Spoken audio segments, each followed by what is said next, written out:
रामायण का अर्थ क्या है? कल की कथा में मैंने कहा था, रामायण दो शब्दों को मिला करके ये शब्द बना है, राम और अयन। राम और अयन दोनों मिलाया तो हो गया रामायण। और रामायण में जो न है अंत में, वो व्याकरण के नियम से ण हो जाता है उच्चारण के समय में, तो शब्द बना रामायण। लेकिन उसका संधि विच्छेद करेंगे तो शब्द बनेगा राम अयन। राम अयन का मतलब रामस्य अयनम, ये राम जी का अयन है, राम जी का घर है, इसी में राम जी विद्यमान है। राम जी को अगर ढूंढना हो तो कहां जाओ? बोले किसी को भी ढूंढना होता है तो आप क्या करते हो? बोले उसके घर का पता ढूंढते हो। उसके घर का पता मिल जाए तो वो मिल जाएगा, क्योंकि घर में ही वो मिलेगा। और उसके घर का पता मिल जाए तो आप उसके घर पहुंच जाते हो, आपको मिल जाता है। उसी प्रकार राम जी को ढूंढना है तो राम जी को पाने के लिए न जंगल में जाने की जरूरत है, न पहाड़ पे जाने की जरूरत है। राम जी का घर ढूंढ लो। और राम जी का घर क्या है? बोले राम जी का घर ही रामायण है। रामस्य अयनम, ये राम जी का अयन है। और इसी रामायण में आकर के राम जी को ढूंढो, इसी में राम जी मिल जाएंगे। और आज तक जितने लोगों को राम जी मिले, इसी रामायण से ही तो मिले। रामायण में ही ढूंढा राम को और सबने पाया। ऐसा अद्भुत ये ग्रंथ रामायण महाकाव्य, जिसके माध्यम से भगवान की पावन चर्चा आप सभी लोग श्रवण कर रहे हैं। अयोध्या में भगवान चार चार रूपों में प्रकट हुए। कल की कथा में आपने श्रवण किया कि देवताओं की प्रार्थना पर भगवान ने अवतार ग्रहण किया और चार रूपों में भगवान प्रकट हुए। कृत्वात्मानं चतुर्विधम पितरम रोचयामास तदा दशरथम नृपम। राजा दशरथ को पिता बनाकर भगवान चार रूपों में प्रकट हुए। ऐसे तो भगवान एक हैं, भगवान दो नहीं होते, भगवान तीन नहीं होते। भगवान तो एक हैं और अद्वितीय हैं, लेकिन वे एक भगवान ही चार रूपों में प्रकट हुए। धन्य है अयोध्यापुरी, जिस अयोध्यापुरी में भगवान ने चार रूपों में अपने स्वरूप को प्रकट किया। कृत्वात्मानं चतुर्विधम, जब भगवान ने अपने को चार रूपों में प्रकट किया तो भगवान का ही स्वरूप जो चारों वेद है, उन चारों वेदों ने विचार किया कि जो भगवान एक हैं वो चार हो गए, तो हम तो पहले से ही चार हैं। वेद तो पहले से ही चार वेद, ऋग्वेद, यजुर्वेद, सामवेद, अथर्ववेद। तो चारों वेदों ने विचार किया कि जब एक भगवान चार रूपों में प्रकट हो गए तो हम चारों मिलकर के एक रूप में प्रकट हो जाएं भगवान का गुणगान करने के लिए। तो चारों वेदों ने संयुक्त रूप से रामायण के रूप में अवतार ले लिया। वेद वेद्ये परे पुंसि जाते दशरथात्मजे वेद प्राचेद सादासीत साक्षात रामायणात्मना। वेदों ने ही रामायण के रूप में मानो अवतार ले लिया भगवान का गुण गाने के लिए, भगवान की लीलाओं का वर्णन करने के लिए। और ये रामायण 24,000 श्लोकों में निबद्ध गायत्री मंत्र की व्याख्या है। जिस गायत्री मंत्र को हम लोग सुनते हैं, वेद माता गायत्री, गायत्री मंत्र में 24 वर्ण हैं और एक एक वर्ण की ही व्याख्या एक एक हजार श्लोकों में महर्षि वाल्मीकि ने किया। इसीलिए रामायण में 24,000 श्लोक हैं। श्रीमद् भागवत महापुराण से 6,000 श्लोक ज्यादा हैं। भागवत में तो 18,000 श्लोक, लेकिन रामायण में 24,000 श्लोक। गायत्री मंत्र के एक एक वर्ण की ही व्याख्या मानो वाल्मीकि जी ने एक एक हजार श्लोकों में की। और ये गायत्री मंत्र का व्याख्यान है। वेदों के समान परम पवित्र भगवान का स्वरूप ये रामायण महाकाव्य। कल के प्रसंग में आप सभी लोगों ने श्रवण किया, भगवान अवतरित हुए, बड़े धूमधाम से अयोध्या में जन्म महोत्सव मनाया गया। श्री दशरथ जी महाराज ने अपना खजाना खोल दिया और कहा लुटाओ, खूब दान करो। प्रदेयाश्च ददौ राजा सूत मागध वंदिनाम। सूत, मागध, बंदी, गुणगान करने वाले गायक जन जितने लोग आए उनको खूब दिया दशरथ जी महाराज। प्रदेयाश्च ददौ राजा सूतमागध वंदिनाम। ब्राह्मणेभ्यो ददौ वित्तम गोधनानि सहस्रशः। ब्राह्मणों को भी खूब स्वर्ण मुद्राओं का दान किया, ब्राह्मणों को गौओं का दान किया। इस आनंद में, इस प्रसन्नता में कि मेरे घर बालक प्रकट हुआ। और कितना दिया। गोस्वामी तुलसीदास जी महाराज रामायण में लिखते हैं कि दशरथ जी महाराज ने सबको सब कुछ दिया, पूरा खजाना खाली कर दिया, सबको सब कुछ दिया। लेकिन विशेषता क्या थी? बोले जो लेने वाले थे वो भी अपने पास नहीं रख रहे थे, वो भी उठा करके दूसरे को दे रहे थे, तुम ले जाओ। सभी लोग आनंद में मग्न थे। जो पाता वो भी अपने पास नहीं रखता, वो भी दूसरे को दे देता, तुम ले जाओ। और जो तीसरा होता पाता वो भी ले जा करके किसी को दे देता, बोले तुम ले जाओ।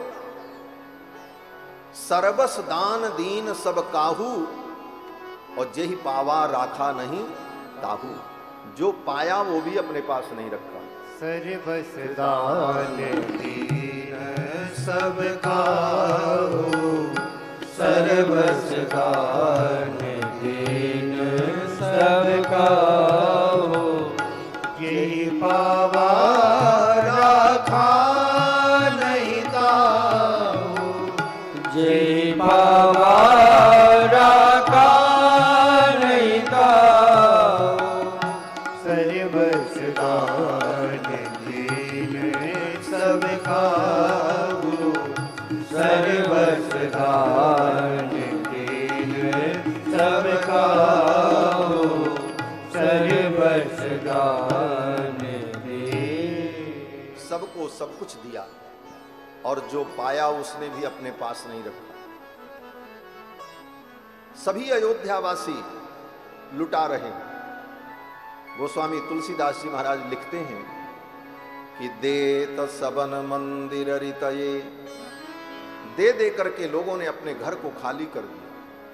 देत सबन मंदिर रितये, तुलसीदास पुनि भरे देखियत, राम कृपा चितवनि चितये।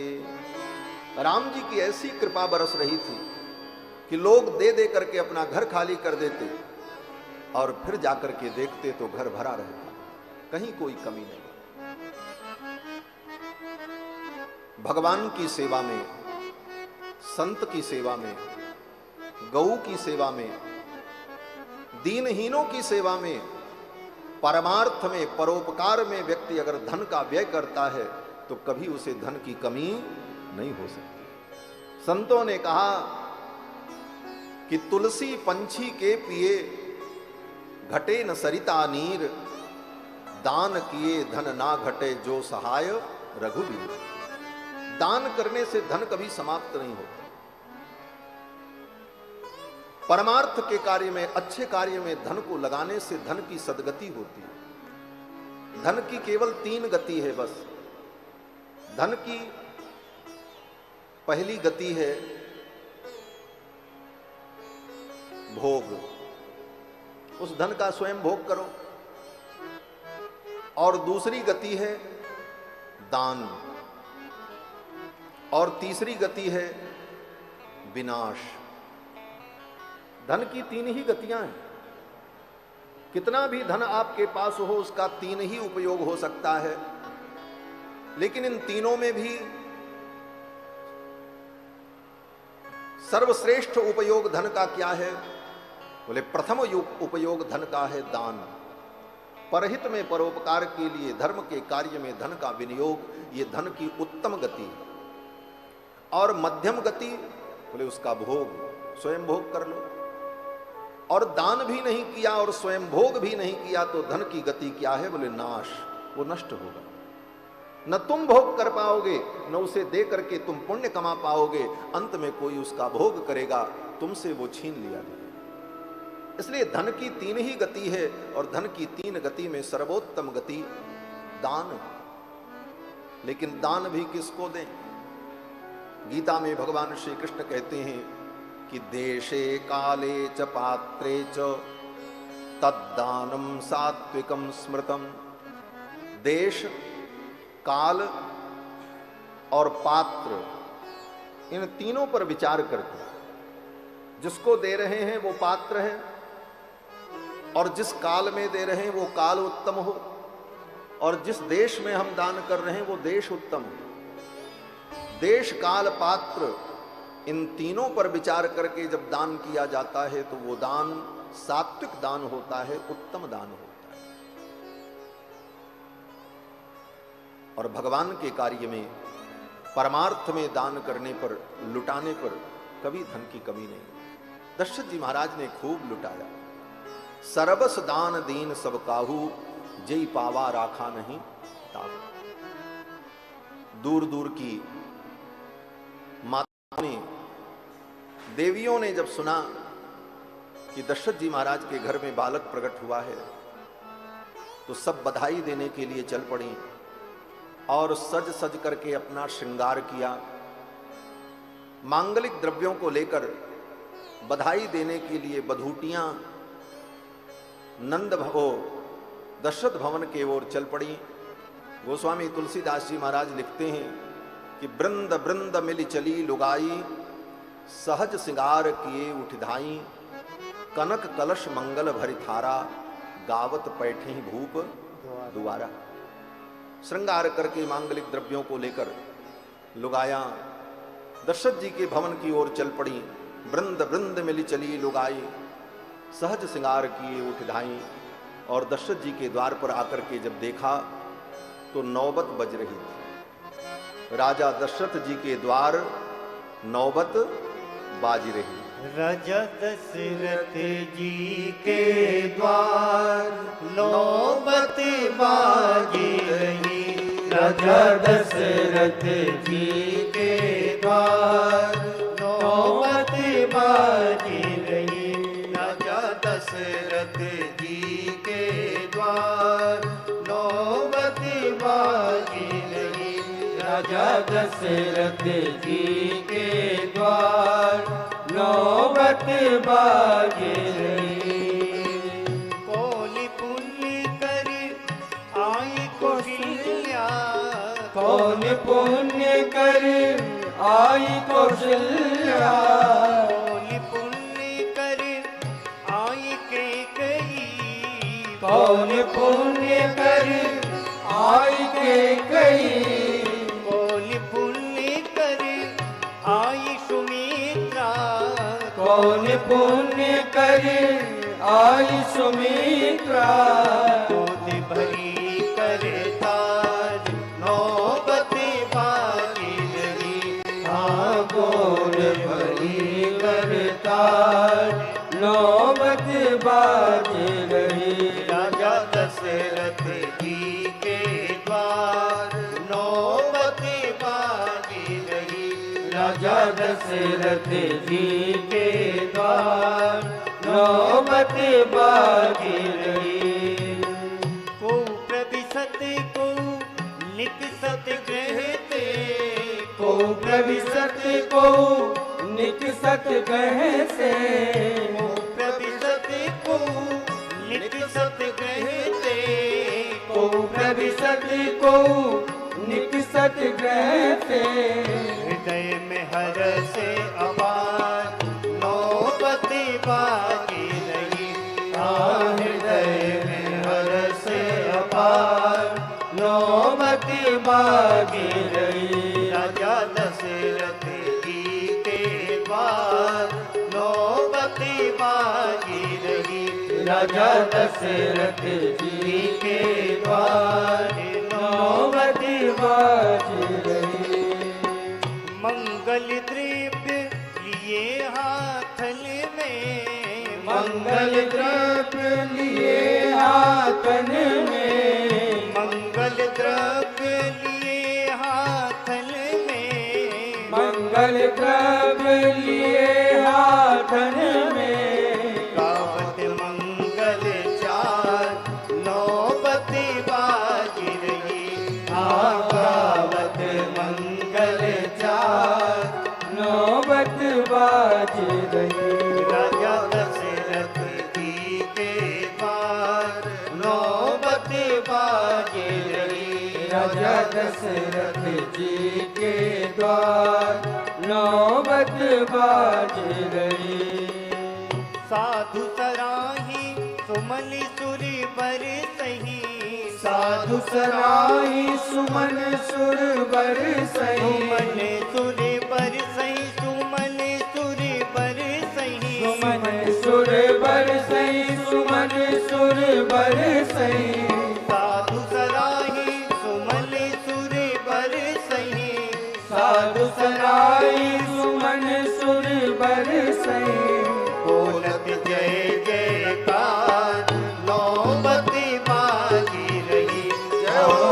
बोलत जय जयकार नौबत बाजी रही। राजा दशरथ जी के द्वार नौबत बाजी रही। राजा दशरथ जी के द्वार नौबत बाजी रही। नारायण गुण गावत गायक, नारायण गुण गावत गायक, नारायण गुण गावत गायक, नारायण गुण गावत गायक। अचराले पसार नौबत बाजी रही। अचराले पसार नौबत बाजी रही। राजा दशरथ जी के द्वार नौबत बाजी रही। राजा दशरथ जी के द्वार नौबत बाजी रही। दशरथ जी के द्वार नौबत बाजी रही। राजा दशरथ जी के द्वार नौबत बाजी रही। नारायण गुण गावत गायक, नारायण गुण गावत गायक, नारायण गुण गावत गायक, नारायण गुण गावत गायक। अचरा नयन पसार नौबत बाज रही। अचरा नयन पसार नौबत बाज रही। राजा दशरथ जी के द्वार नौबत बाज रही। राजा दशरथ जी के द्वार नौबत बाज रही। नौबत बाज रही। नौबत बाज रही। नौबत बाज रही। नौबत बाज रही। बोलो श्री राम लला सरकार की जय। जय जय सीताराम। बड़े धूमधाम से ठाकुर जी का जन्म महोत्सव मनाया गया। गोस्वामी तुलसीदास जी महाराज कहते हैं कि जब राम जी का जन्म महोत्सव मनाया जाता है उस समय ब्रह्मांड के 68 करोड़ तीर्थ वहां पर उपस्थित हो जाते हैं। यहां राम कथा में हम सभी लोगों ने कल जन्म महोत्सव मनाया। निश्चित रूप से राम जी के जन्म महोत्सव में ब्रह्मांड के 68 करोड़ तीर्थ एकत्रित होते हैं और राम जन्म महोत्सव में जो सम्मिलित हो जाए उसे 68 करोड़ तीर्थ में जाने का फल कथा में ही प्राप्त हो जाता है। ये भगवान की कथा की महिमा। गोस्वामी तुलसीदास जी महाराज कहते हैं कि जही दिन जन्म राम जन्म श्रुति गावहीं, जही दिन राम जन्म श्रुति गावहीं, तीरथ सकल तहां चलिया वहीं। जहां राम जी के जन्म महोत्सव को गाया जाता है वहां पर सारे तीर्थ स्वतः आ जाते हैं। जेहि दिन राम जन्म श्रुति गावही, जेहि दिन राम जन्म श्रुति गावही, तीरथ सकल तहाँ चली आवही, तीरथ सकल तहाँ चली आवही। जेहि दिन राम जन्म श्रुति गावही, जेहि दिन राम जन्म श्रुति गावही, तीरथ सकल तहाँ चली आवही, तीरथ सकल तहाँ चली आवही, तीरथ सकल तहाँ चली आवही, तीरथ सकल तहाँ चली आवही। जहां भी राम जी का जन्म महोत्सव गाया जाता है वहां सारे तीर्थ आ जाते हैं। सारे तीर्थों में हम पहुंच पावें ये संभव नहीं है, लेकिन राम जन्म महोत्सव में अगर पहुंच जाएं तो सारे तीर्थों में जाने का फल वहीं प्राप्त हो जाए। ये राम कथा की महिमा है। बड़े धूमधाम से अयोध्या में जन्म महोत्सव मनाया गया और ये उत्सव चलता रहा। लोग आनंद में डूबे थे, किसी को पता ही नहीं चला। क्या नहीं पता चला? बोले वो दिन 1 महीने के बराबर हो गया। एक दिन जो होता है वो 12 घंटे का दिन, 12 घंटे की रात, 24 घंटे का एक अहोरात्र। लेकिन जिस दिन राम जी का जन्म महोत्सव मनाया गया लोग आनंद में डूब गए और किसी को पता ही नहीं चला। 1 महीने के बराबर एक दिन हो गया। अब आज के विज्ञान के युग में तो लोग इसे मानने को तैयार नहीं होंगे। बोले महाराज ऐसे कैसे हो गया, 1 महीने के बराबर दिन हो जाए, ऐसा कैसे हो सकता है? बोले ये दिन और रात होने का मूल कारण तो भगवान सूर्य है। इसी पृथ्वी पर बहुत सा ऐसा भूभाग है जहां कई महीने का दिन होता, रात होती ही नहीं, इसी पृथ्वी पर। और बहुत से ऐसे स्थल हैं इस पृथ्वी पर ही, कुछ भूभाग ऐसा है जहां पर कई महीने की रात होती है, हमेशा रात ही रहती है, कुछ दिन के लिए ही दिन होता है। तो किस कारण से? बोले सूर्य भगवान के कारण। सूर्य भगवान आ जाएं तो दिन और सूर्य भगवान चले जाएं तो रात, सीधा सीधा हिसाब। इसीलिए सूर्य भगवान का नाम है दिनकर। सूर्य भगवान को कहा जाता है दिनकर। दिनकर माने दिन को करने वाले। दिन को कौन करता है, दिन को कौन बनाता है? बोले भगवान सूर्य, इसीलिए उनका नाम दिनकर। दिवाकर, दिवा माने दिन, और दिवा को दिन को करने वाले हैं इसलिए दिवाकर। तो सूर्य भगवान के रहने से दिन और सूर्य भगवान के अस्त हो जाने से रात। तो सूर्य भगवान जब आए मध्याह्न की बेला में, मध्य आकाश में सूर्य भगवान विराजमान थे। उन्होंने देखा मेरे कुल में, मेरे सूर्य वंश में भगवान का अवतार हुआ है, ऐसा दिव्य उत्सव हो रहा है। ये देख करके सूर्य भगवान आनंदित हो गए और इस उत्सव को देखने के लिए सूर्य भगवान रुक गए। जो सूर्य भगवान सदा चलते रहते हैं, इसीलिए सूर्य भगवान का एक नाम है यतिराज। यतिराज का मतलब यतति गच्छति, जो निरंतर चलते रहते हैं। लेकिन सूर्य भगवान रुक गए इस उत्सव को देखने के लिए कि मेरे कुल में भगवान का अवतार हुआ है, मैं भी इस उत्सव का दर्शन करूं। और रुक करके जब देखने लगे तो सूर्य भगवान इतने आनंदित हुए कि 1 महीना तक सूर्य भगवान रुके रहे, आगे बढ़े ही नहीं। गोस्वामी तुलसीदास जी महाराज लिखते हैं कि मास दिवस कर दिवस भा, मास दिवस कर दिवस भा मरम न जाना कोई। 1 महीने के बराबर दिन हो गया और कोई जान नहीं पाया। मास दिवस कर दिवस भा मरम न जाना कोई। और ये हुआ क्यों? बोले रथ समेत रवि था क्यों। रथ के सहित सूर्य भगवान रुक गए। रथ समेत रवि था क्यों निशा कवन विधि होय। सूर्य भगवान आगे गए ही नहीं, इसलिए रात हुई ही नहीं। 1 महीने के बराबर दिन हो गया और आनंदोत्सव चलता रहा। बड़े बड़े ऋषि मुनि महात्मा लोग जो जंगल में समाधि लगा करके बैठे थे, उनकी समाधि छूट गई। समाधि छूटी तो उन महात्माओं ने एक दूसरे से कहा कि भाई 6 महीने की समाधि का हमने संकल्प किया था कि 6 महीने तक मैं समाधि में रहूंगा, लेकिन इतने जल्दी ही समाधि क्यों छूट गई?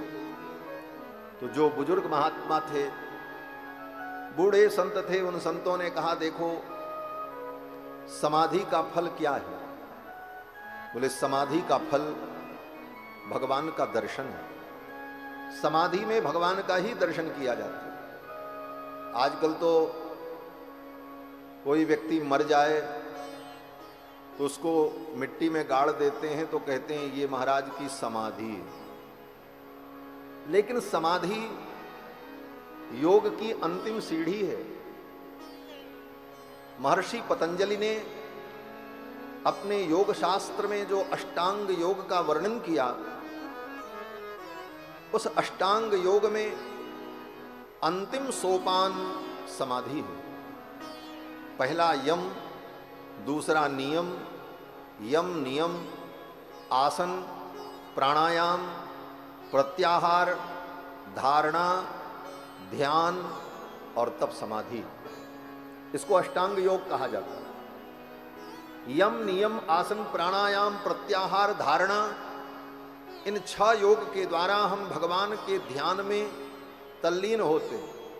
और जब भगवान के ध्यान में तल्लीन होते हैं और भगवान का ध्यान होता है, तो भगवान का दर्शन करके हमारी बुद्धि अन्य विषयों का चिंतन छोड़ करके उस परमात्म तत्व में ही अवस्थित हो जाती है। इसी का नाम समाधि है। धी माने बुद्धि। बुद्धि जब भगवान में समाहित हो गई तो इसी का नाम समाधि। तो समाधि में योगी भगवान का दर्शन करता है, भगवान में ही अपनी बुद्धि को, मन को, अपनी चित्त की वृत्तियों को समाहित कर देता है। आजकल तो लोग योग को भी बिगाड़ चुके हैं। योग का नाम बिगाड़ दिया, योग का नाम कर दिया योगा। पूछो कहां जा रहे हैं? बोले योगा करने जा रहे हैं। बोले योगा क्या होता है भाई? योगा कोई शब्द नहीं है, योग है। योगा फोगा तो बेकार की बात। योग, और योग का मतलब क्या है? केवल हाथ पैर टेढ़ा करना, कूदना फांदना, वो तो व्यायाम है, उसको व्यायाम कहते हैं, वो योग नहीं है। वो व्यायाम योग का एक अंग है, जिसके द्वारा हम शरीर को स्वस्थ रखें, जिससे भगवान के ध्यान में, भगवान की उपासना में शरीर हमारा साथ दे। इसलिए वो साधन है, वो स्वतः कोई योग नहीं है। योग क्या है? बोले यम नियम आसन प्राणायाम प्रत्याहार धारणा ध्यान के द्वारा अपने मन को भगवान से जोड़ देना, इसका नाम योग है। योग का मतलब ही होता है जोड़ना। आप जब कोई संख्या जोड़ते हैं, कोई हिसाब करते हैं, तो ऊपर संख्याओं को लिखकर, नीचे संख्याओं को लिखकर और संख्याओं को लिखकर जब सबको जोड़ करके नीचे लिखते हैं तो क्या लिखते हैं? बोले योग बराबर इतना। तो योग का मतलब जोड़। परमात्मा से हमारा मन जुड़ जाए, हमारा चित्त जुड़ जाए, हमारी वृत्तियां परमात्मा से जुड़ जाएं, इसी का नाम योग है। इसी को योग कहते हैं। और उस योग में अंतिम सोपान समाधि है। और समाधि में जीव भगवान का दर्शन करता है, अपनी चित्त वृत्तियों को संसार में जाने से रोककर भगवान में लगा देता है। इसी को महर्षि पतंजलि ने कहा, योगस्तु चित्त वृत्तिर निरोधा। हमारी चित्त की वृत्तियां जो संसार की ओर जा रही हैं, इसे जाने से रोककर भगवान में लगा देना, इसी का नाम योग